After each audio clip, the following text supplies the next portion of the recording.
Alright, so today I'm trying out a new software that could potentially replace a wireless video transmission system for smaller productions.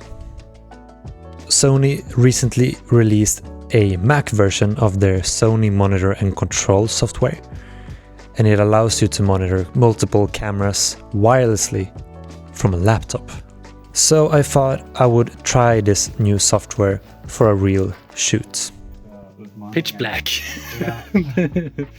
Found the lights, symphony orchestra. Because if this works, it could potentially save me and other filmmakers thousands of dollars. And I was really excited because I think it can be a huge time saver and money saver in the end. So like if we take 2 from the front, 2 from the face, like a close-up and maybe 1 wide. Oh, that's fantastic. 2 of the hands and then like 1 from up there and 1 from over there. So maybe like 4 takes, maybe 5. No, that's fantastic. But it's written as a very virtuosic, show-offy kind of piano piece. We like show-off pieces. Are you ready? I am ready. Oh. Okay, so if you've ever worked on a production where the director or the client or the producer needs to see the camera feed, you usually need a wireless video transition system. Something like a Teradek transmitter and receiver. Hollyland and DJI, for example, have started to create more of a prosumer level of these wireless video transmission systems. But there's a reason why Teradek is still the standard. Those systems are great, but they're also very expensive. And by the time that you add transmitters, receivers, batteries, mounts, and monitors, you can easily spend several $1,000s. But for smaller production companies like myself and others, it's often pretty overkill to have a solution like that. So for this recent shoot that I did, we always had the FX3 connected to this laptop when I was fine-tuning like the positions or the focus or the lights. But one problem that occurred on this shoot was actually that we knew that there was a Wi-Fi that we could use, but when I started to connect to the Wi-Fi, it handed over to a sort of portal when I was trying to log in on the Mac. And of course, that means I can't connect the cameras to that Wi-Fi because they don't run Android and can't open those kinds of interfaces. So I had to use the camera's built-in Wi-Fi signal and connect the computer to the camera's Wi-Fi instead of that on the location, which meant that I couldn't use both cameras in the live feed as I thought I would. Yeah, Wi-Fi settings might be a limitation.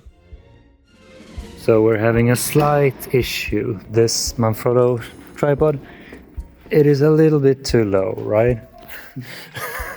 So We have to help it a bit. what are we planning to do? We are trying to put it on the tables, but we have to fix the table so they don't slide, maybe. Yeah, that sounds good.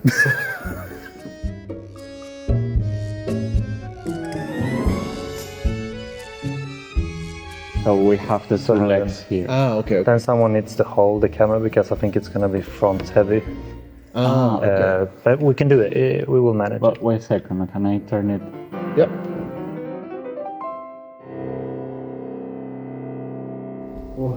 Who are you?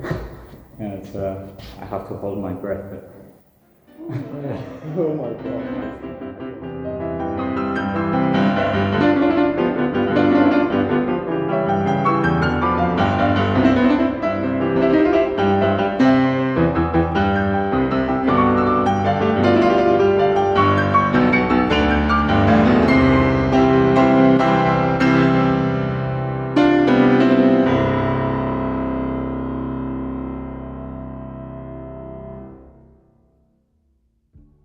So here, when I'm looking into this camera feed here in Monitor and Control, we can actually start by heading back to the connection page. And here you can see that I have connected my FX3 through Wi-Fi, that is here.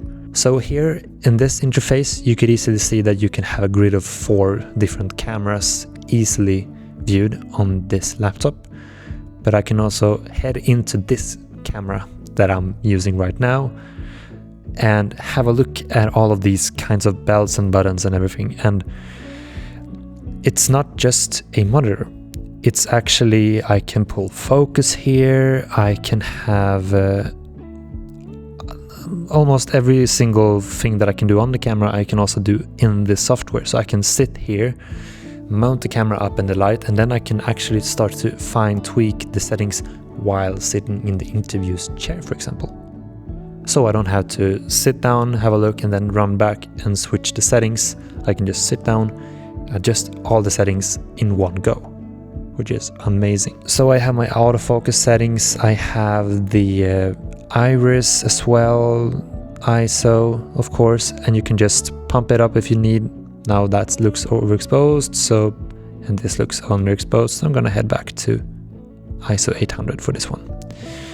And just as I am recording now, I realize I'm filming in Cinetone and ISO 800, but I'm not gonna give a shit.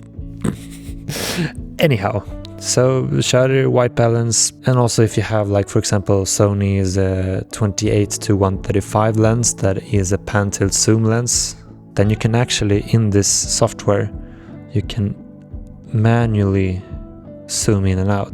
Now this is just a digital crop that it's doing, but I like this idea that I can actually have a, for example, broadcast, and I can easily zoom in if I need to directly from my monitor and control app.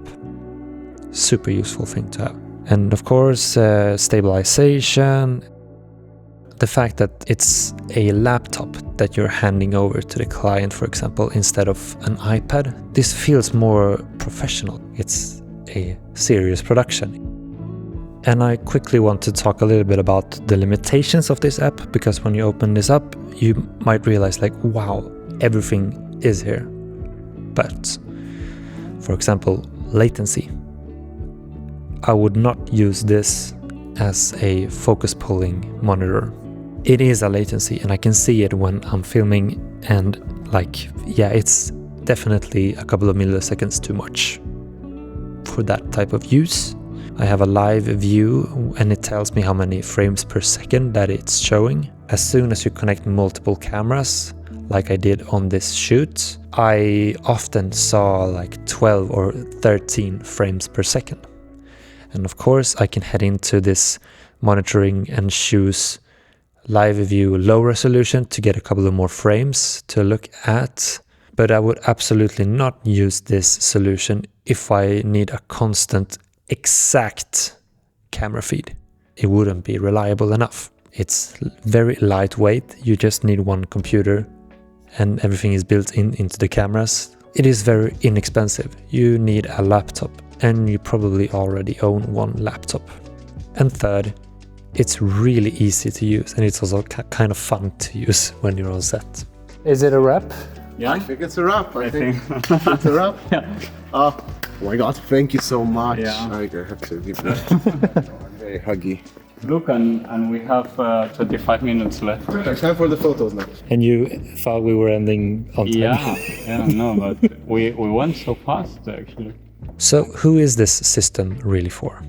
I think it's perfect for myself, which means, for example, small production companies doing interview setups, studio productions, or perhaps YouTube things or podcasts where you need multiple cameras, for example. Situations where you just need a simple monitoring system without carrying extra transmitters and receivers. And it's really, really good if you're just in one controlled room.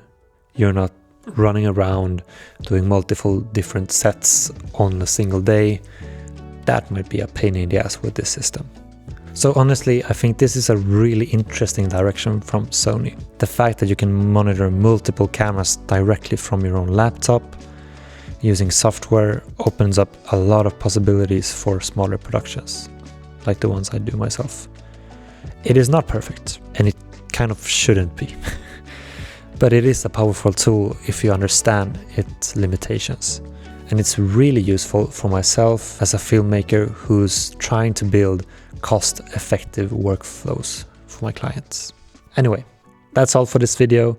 Let me know if you have any more thoughts regarding this software or anything related to it. If you have any own experiences working with this kind of solution, I'd love to have a chat down in the comments.